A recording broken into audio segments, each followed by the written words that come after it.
소리가 나지 않는 영화 보신 적 있습니까? 무성 영화라고 하죠. 옛날에 대부분의 영화가 처음 시작됐을 때는 무성 영화였습니다. 그리고 이제 그 다음에 영화가 좀 발달하면서 뭐 이렇게 사람들이 나와서 낭독해주는 그런 식의 무슨 이렇게 연설도 같기도 하고 하여튼간 무성을 영화 현장, 극장 현장에서 유성으로 바꿔주는 그런 영화들이 있었죠.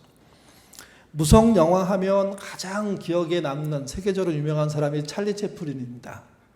배우이면서도 감독이고 또는 분야로 따지면 코미디언으로서 정말 이렇게 탁월한 여러분 그 화면에 보시면 뒷모습만 나와 있지만 그가 누구인지 알 수 있을 정도로 아주 유명한 분입니다.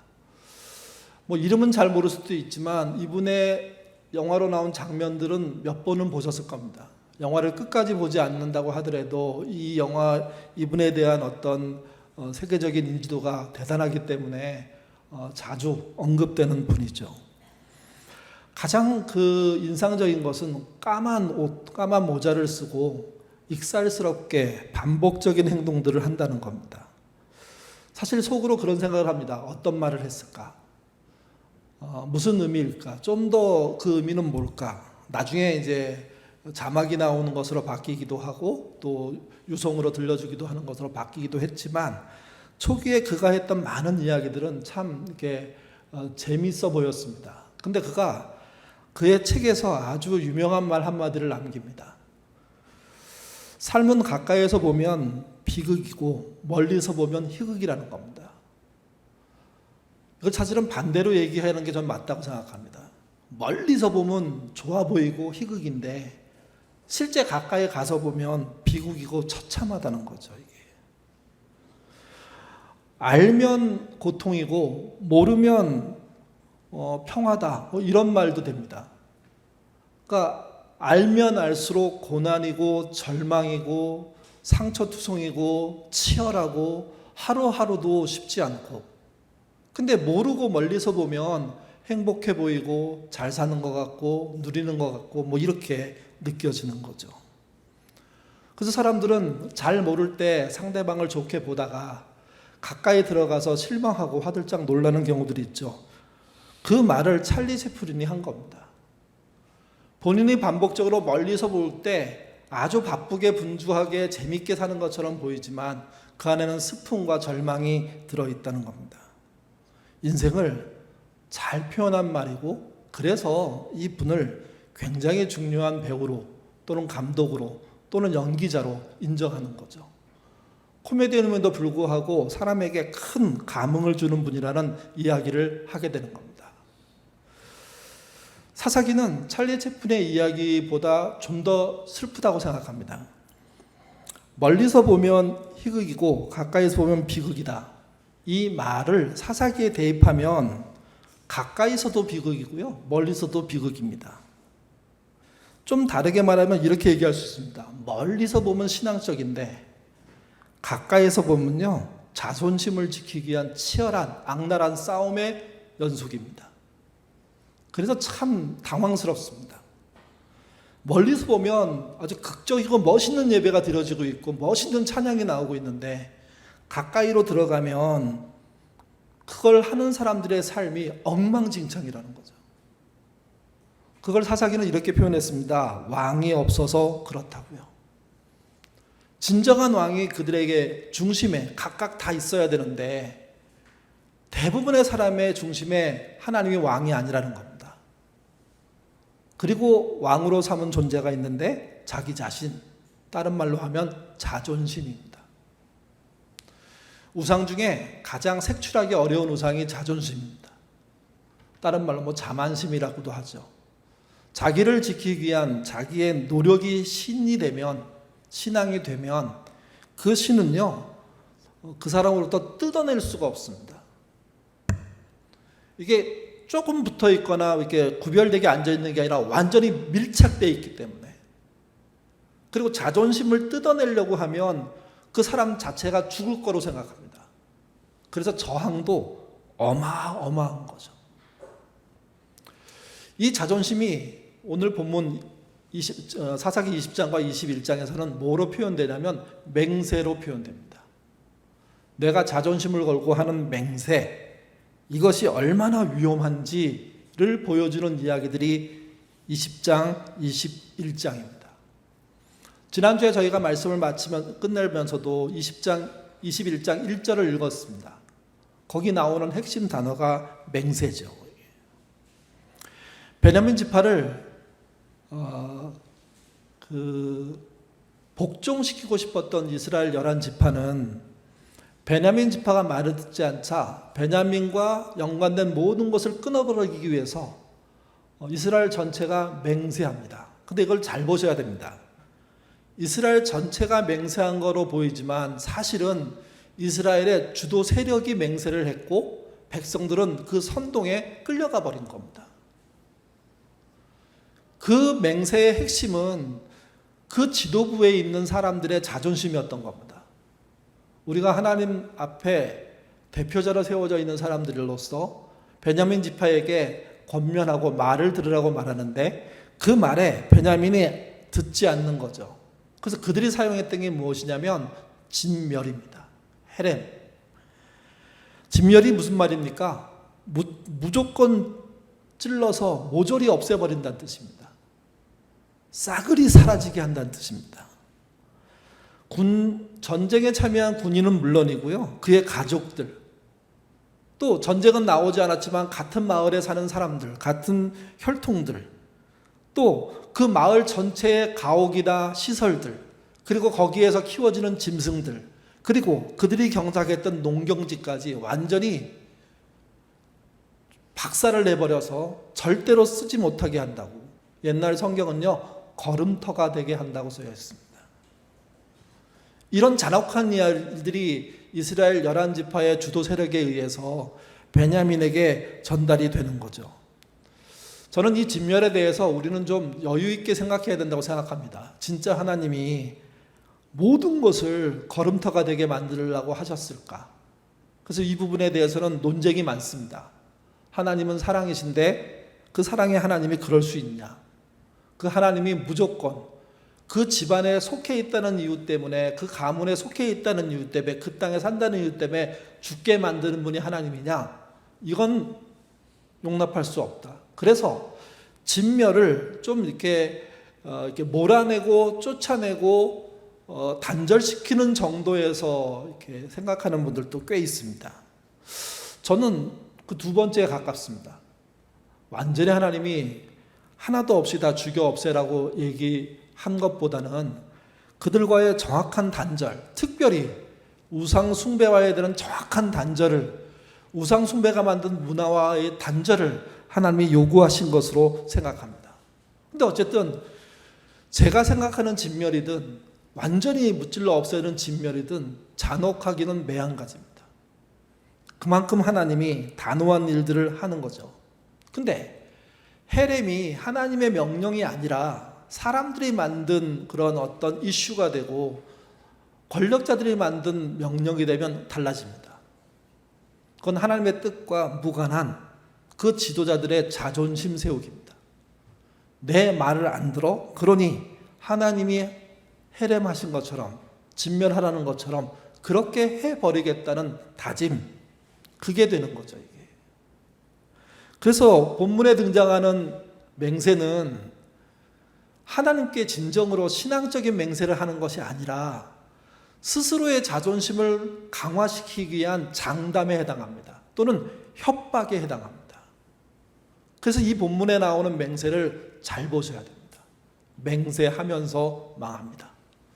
맹세하면서 한쪽만 망하는 게 아니라 모두가 망합니다. 잘못된 맹세가 무엇인지 구별하는 게 그래서 필요한 겁니다. 같이 보겠습니다. 21장 1절 말씀입니다. 읽겠습니다.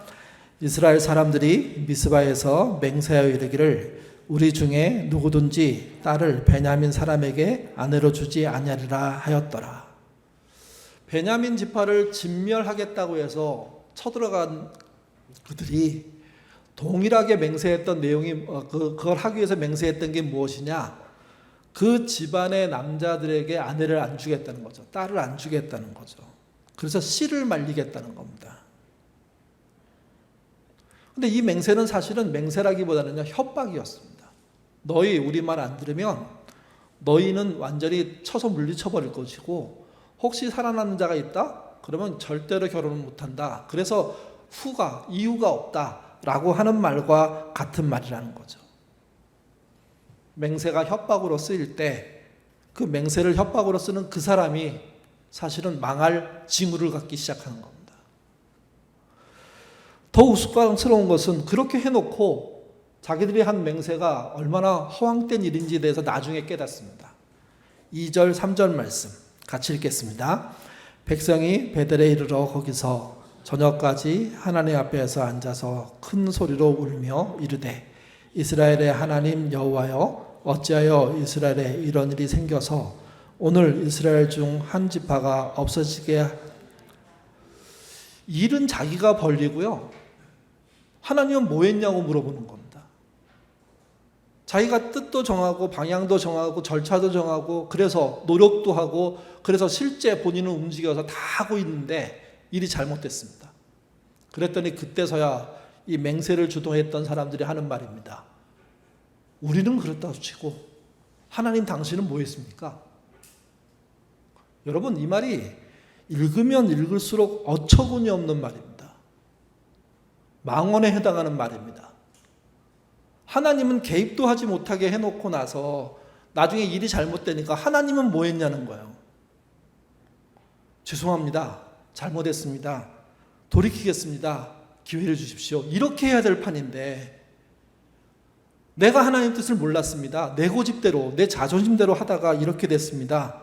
하나님 살려주십시오. 이렇게 해야 되는데 진짜 뻔뻔하게도 나는 그렇다고 치고 나는 인간이니까 내가 실수하고 실패하고 죄를 저지르는 건 그렇다고 치고 하나님은 내 옆에서 뭐 했냐고, 나에게 관심이나 있었냐고. 의외로 이런 신앙이 많지 않다고 생각하십니까? 많지 않다고요? 많다고 생각하지 않으십니까? 그 신앙을 어떻게 갖고 있는 건 뻔뻔하게 갖고 있는 거예요. 뻔뻔하게. 저는 오늘날의 문제도 이 동일한 문제라고 생각합니다. 답을 정해놓고 기도하는 사람들의 문제라고 생각합니다. 내 답은 이거예요. 그리고 기도합니다. 이거 이루어달라고. 근데 그게 안 이루어지면 하나님은 뭐 했냐는 거죠. 나는 기도했는데. 근데 답을 정해놓고 하는 기도를 하나님이 뒤집기도 하지만 뒤집을 충분한 시간을 갖도록 그냥 두기도 하시죠. 왜 그러냐면 정해진 답이 그 사람에게 유익하지 못할 경우가 훨씬 많습니다. 근데 정해진 답만 답이라고 생각하는 겁니다. 내가 원하는 것, 남편이 원하는 것, 아내가 원하는 것, 자식이 원하는 것, 부모가 원하는 것, 이게 답이라고 생각하는 겁니다. 잊지 마십시오.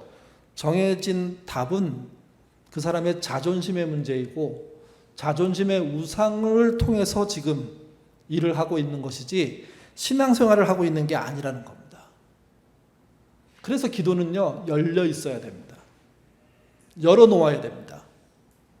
자기의 뜻이 있다고 하나님께 진솔되게 고백하고, 그러나 당신의 뜻 또한 이 일 속에 역사해 줘야 된다고 간곡히 원하는 마음으로 가야 됩니다. 더 발전하면, 더 좋아지면 아예 어떤 일에 대한 답을 정하지 않고 그분의 길과 은혜를 간구하는 걸로만 기도할 수 있는 실력이 돼야 됩니다. 문제는 이러지가 않다는 거죠. 정해진 답에 자기의 자존심을 걸고 또는 자존심에서 나온 정해진 답을 가지고 하나님께 해내라고, 안 되면 하나님은 뭐 했냐고 그렇게 얘기하는 꼴이 되는 이 상황, 그 자체가 죄고요, 그 자체가 악입니다. 물론 하나님의 은혜는 더 클 겁니다. 그렇게 기도하는 자에게 깨우치시겠죠. 근데 더 심각한 것은 그 깨우침을 듣고 싶지 않아 한다는 겁니다. 불필요하게 생각한다는 겁니다.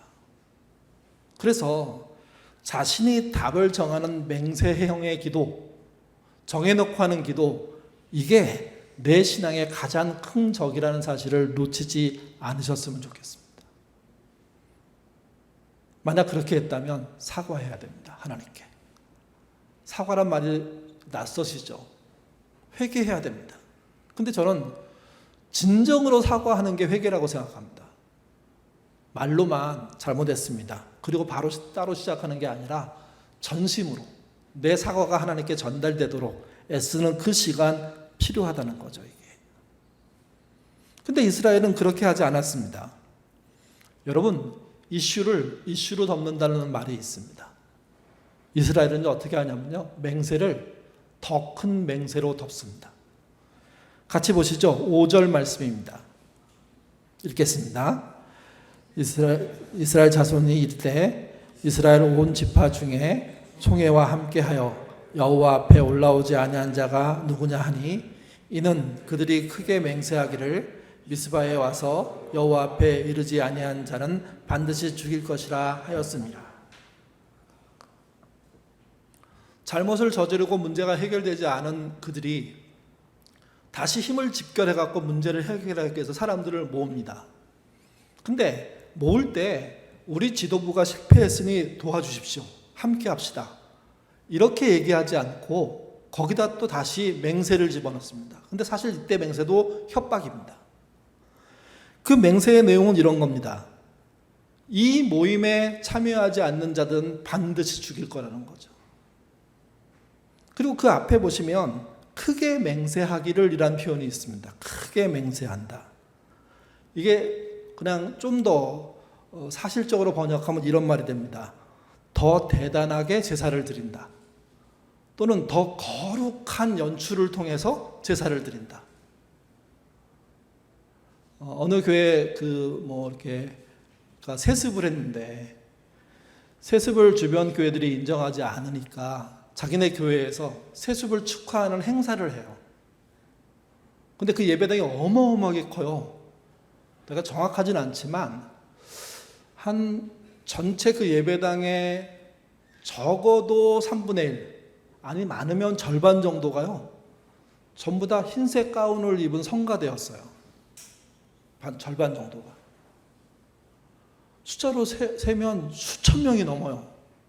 그 교회 교인들인 거죠. 성가대가 원래 많은 교회이기도 해요.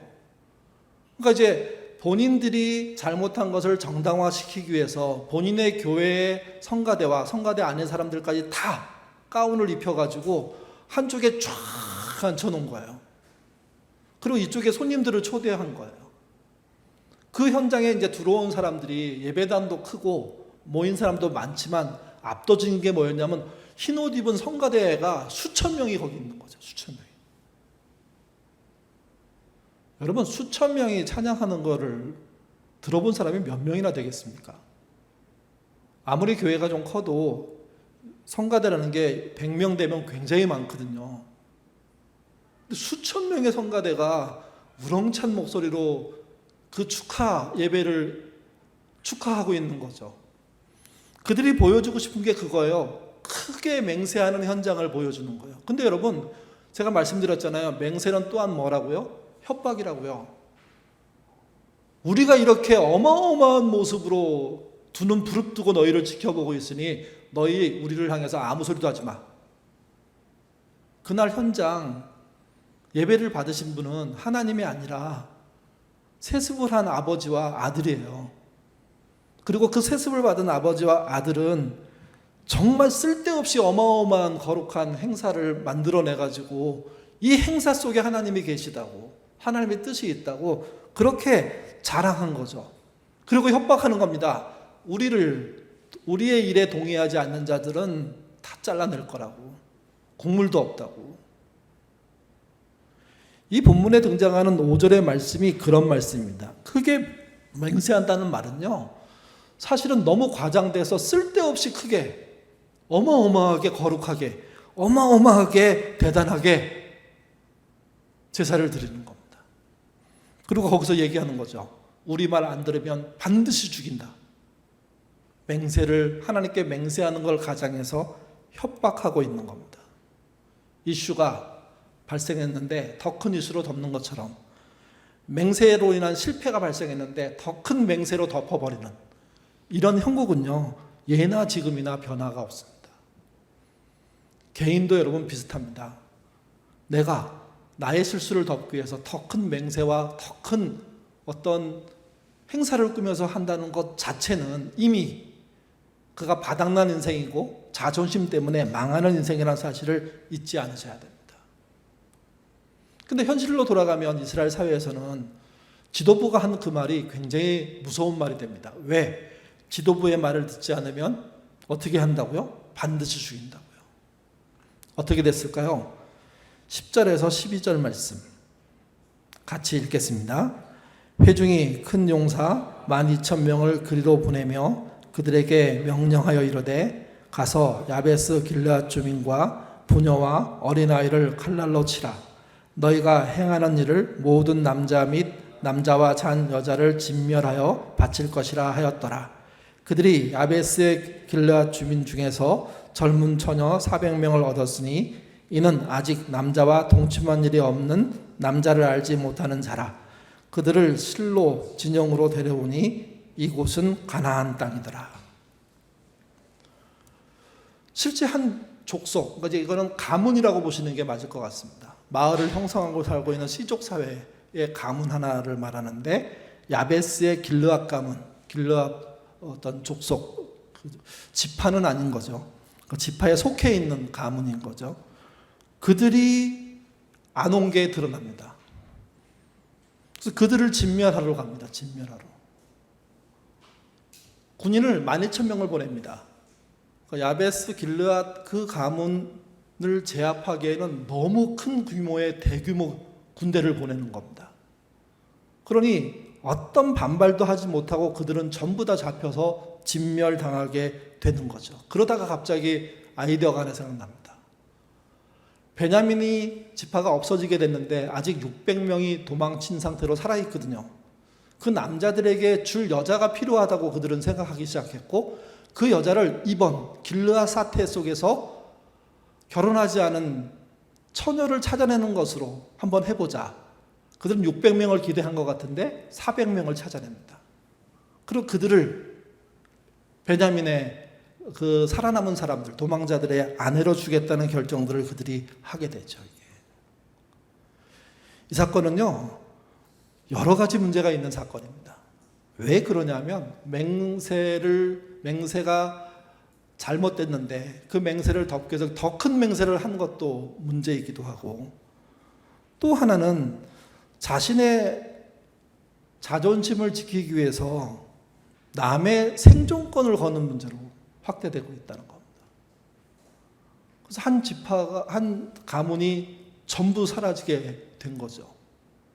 또 진멸하겠다고 맹세해놓고 나중에 필요하니까 거기서 결혼하지 않은 여인들을 찾는 거예요. 근데 여러분, 제가 이렇게 말씀드려서 그럴 수 있겠다 생각하는 분 있을지 모르겠는데 사실 내용상으로는 되게 성폭력적이고 여자 차별적이고 여자에겐 치욕적인 일을 하는 겁니다.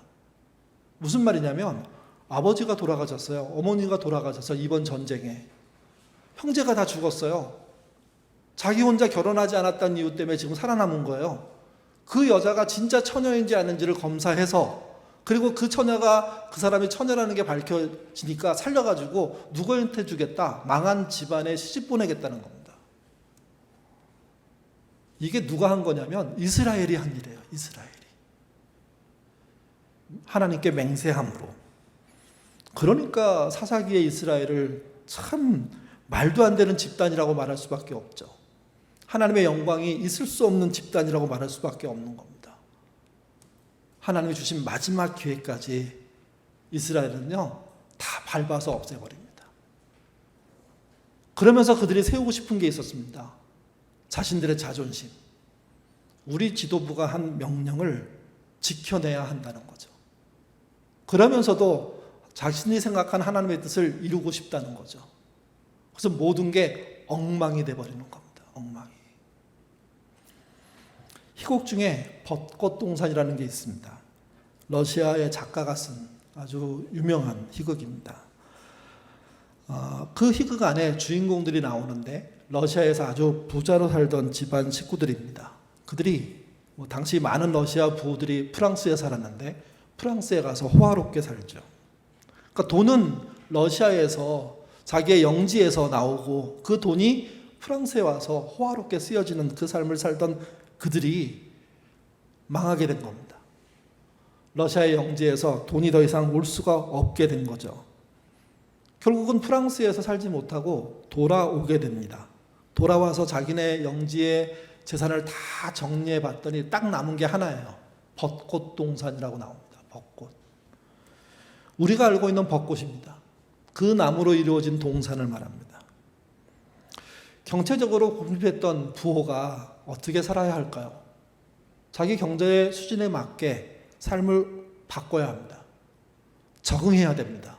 근데 그들은 적응하려고 하지 않고 오히려 주변에 다른 영주들에게 많은 도움을 원하고 또 그런 도움에 약간씩 받기는 하지만 흡족하게 못 받고 이러면서 갈등들이 일어납니다.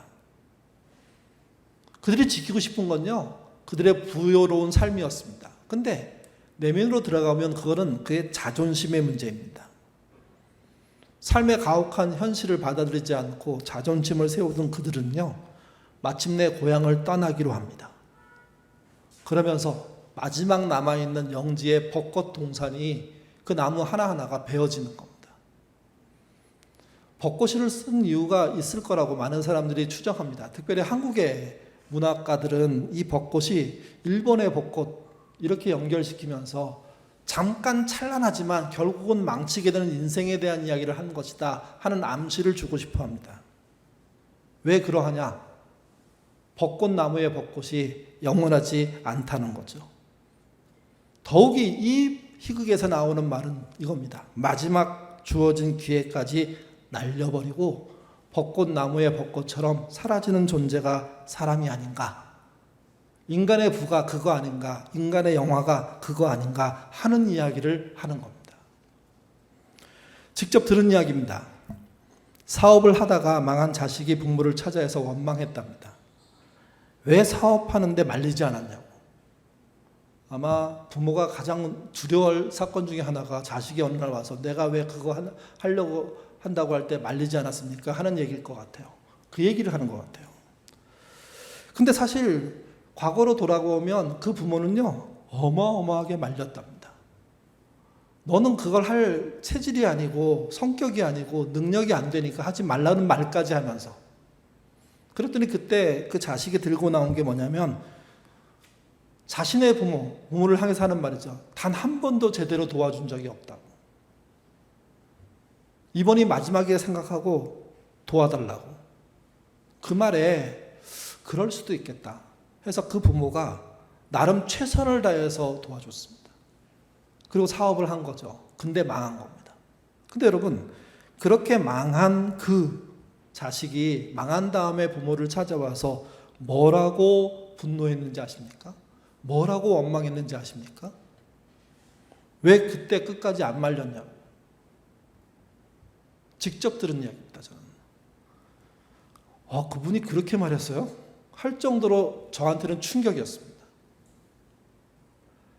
자신의 실패를 인정하지 않고 부모에게 전가하는 거죠. 전가하면 희망이 생길 거라고 생각하는 것 같습니다. 거기다 전가하면 나는 책임이 없으니까 다시 시작해도 될까요? 그게 말도 안 되는 거예요. 근데 여러분, 오늘 본문의 주인공도 그러고 있는 겁니다. 하나님이 끊임없이 말리고 다른 길을 열어주심에도 불구하고 그 길에 대해서는 관심도 없고 자기 자존심을 세우려고 하다가 결국은 망하는 겁니다. 자존심을 세우는 신앙이 아니라 하나님을 왕으로 세우는 신앙이었어야 되는데 그거 못하다가 망하는 거죠. 여러분, 자존심보다 중요한 것은요, 세상에 저는 둘이 있다고 생각합니다. 하나는 나 자신. 자존심과 나는 뜯어내야 됩니다. 상황에 따라 자존심은 버릴 수도 있어야 됩니다. 그 자존심은 자부심하고 다른 거라고 생각합니다. 본인이 당연히 가져야 될 명예나 당연히 가져야 될 권력이나 당연히 할 수 있는 능력이 때문에 생기는 그것이 아니라 마음속에 스스로 세워놓은 성이고 요새이거든요. 이 자존심에서 나를 뜯어내야 내 자신이 살아납니다. 회개란 이 자존심을 죽이는 겁니다. 이 자존심을 그분 앞에서 파괴해버리는 겁니다. 내다버리는 겁니다. 그래야 내가 제대로 보입니다. 그러면 또 한 존재가 등장하는데 그분이 하나님입니다. 자존심을 내다버린 내가 하나님을 그때서야 제대로 보기 시작합니다. 그리고 의지하게 됩니다. 자존심을 지키면 나도 죽고 하나님도 죽이는 겁니다. 내가 망해야 된다는 것은요, 내 자존심이 망해야 된다는 겁니다. 내 자존심이 죽어 그 우상이 사라질 때 나도 제대로 보기 시작하고 나의 하나님도 제대로 알기 시작하기 때문에 살아나는 거죠. 희망이 있는 겁니다. 그 은혜가 제대로 전달이 되기 시작하는 겁니다. 근데 내가 은혜를 경험하고 기도 응답 속에 들어가지 못하는 삶을 사는 가장 큰 이유는 내 자존심입니다. 내가 갖고 있는 자존심을 지키려고 하다 보니 내가 죽고 나의 하나님을 죽이려고 하는 정말 어처구니 없는 일들이 벌어지는 거죠. 한번 생각해 보십시오. 여러분은 여러분의 자존심, 이걸 다르게 말하면요, 답을 정해놓은 기도와 똑같습니다. 자존심은. 자기는 이미 답을 정했고 하나님은 답을 들어야 되고 이루어야 된다는 거죠. 아니요. 하나님에겐 그런 책임이 없습니다. 하나님께 길을 물으신다면 그분은 여러분과 함께 길 찾기를 시작하실 겁니다. 그러나 정해놓은 답을 놓고 기도를 시작하신다면, 만약 그 정해놓은 답이 하나님의 뜻이 아니라면 그 답을 버리는, 자존심을 버리는 그 과정이 지리하게 오랫동안 진행될 겁니다. 응답은 없고 자기 자신의 현실만 더 처참하게 드러나는 거죠. 이렇게 말하면 안 되겠지만 기도 응답을 빨리 받는 방법, 답을 정하지 않는 겁니다. 그리고 하나님께 묻는 겁니다. 어떻게 해야 되는지. 그때 하나님의 역사는 자존심 있게 답을 정해낸 그 사람에게 하는 역사하고는 차원이 다르게, 속도가 다르게 일어날 겁니다. 목회자로서 제가 볼 때 가장 안타까운 것은요, 답을 정해놓고 기도하면서 하나님의 은혜를 간구한다고 얘기하는 그 신앙인의 모습입니다. 저도 그런 존재이고 우리도 그런 존재일 수 있습니다. 자존심이 아닌, 정해놓은 답이 아닌 하나님께 길을 묻는 성도가 되시기를 바라고, 자존심보다 중요한 게 있다는 사실을 놓치지 마십시오. 나 자신과 나와 나의 하나님이신 그분입니다. 그분께 나가는 길이 무엇인지 깊게 생각해 보시는 저와 여러분 되시기를 주님의 이름으로 부탁드립니다. 기도하겠습니다. 하나님, 우리는 너무 섣부릅니다. 내가 세운 답이 맞다고 생각합니다. 그래서 서슴지 않고 내 답을 하나님께 요구합니다. 자식을 향한 기도를 할 때도 내가 결혼의 시기를 정하고 내가 그 아이와 결혼할 아이의 성품과 자격들을 정해버립니다. 아무나 괜찮다고 얘기하면서, 신앙만 있으면 괜찮다고 얘기하면서 막상 가까이 다가가게 되면 수많은 조건들이 등장하는 것을 볼 수 있습니다. 내가 물러설 수 없는 자존심이 있다는 의미로 해석되는 이 잘못된 자기의 태도가 결국은 결혼을 혼란스럽게 만들고 어렵게 만드는 가장 큰 요인이라는 사실을 깨닫지 못하고 밀어붙입니다. 남편과 부부, 아내와의 관계 속에서도 동일합니다. 정말 서로를 향한 기도의 핵심이 무엇인지 알아야 합니다. 상대방이 원하는 것과 내가 원하는 것을 이루는 것이 아니라 하나님의 뜻이 우리 안에서 어떻게 우리를 인도하실지에 대한 궁금함인데, 간절함인데, 그 간절함은 사라지고 오직 내가 정한 답, 상대방이 정한 답, 그 답 안에서의 길, 아니면 그것보다 더 좋은 길에 대해서만 얘기합니다. 이런 잘못된 협박성의 신앙 버리는 우리가 될 수 있도록 하나님 인도하여 주옵소서. 내 자존심을 내려놓고 하나님께 길을 물을 때 그분은 만유해 주시고 창조주시기에 과거도 알고 현재도 아시지만 미래도 아시는 그분이시기에 충분히 넉넉하게 우리를 인도할 수 하실 분입니다. 우리가 정해놓은 답, 그 자존심이 그 응답을 맡고 있다는 사실을 알게 하시고 그 자존심을 내려놓는 자리에 서는 우리가 되도록 이끌어 주옵소서. 진정으로 그 자존심을 내려놓는 것은 내 마음의 중심에 그 보좌에 하나님의 왕으로 앉으시는 겁니다.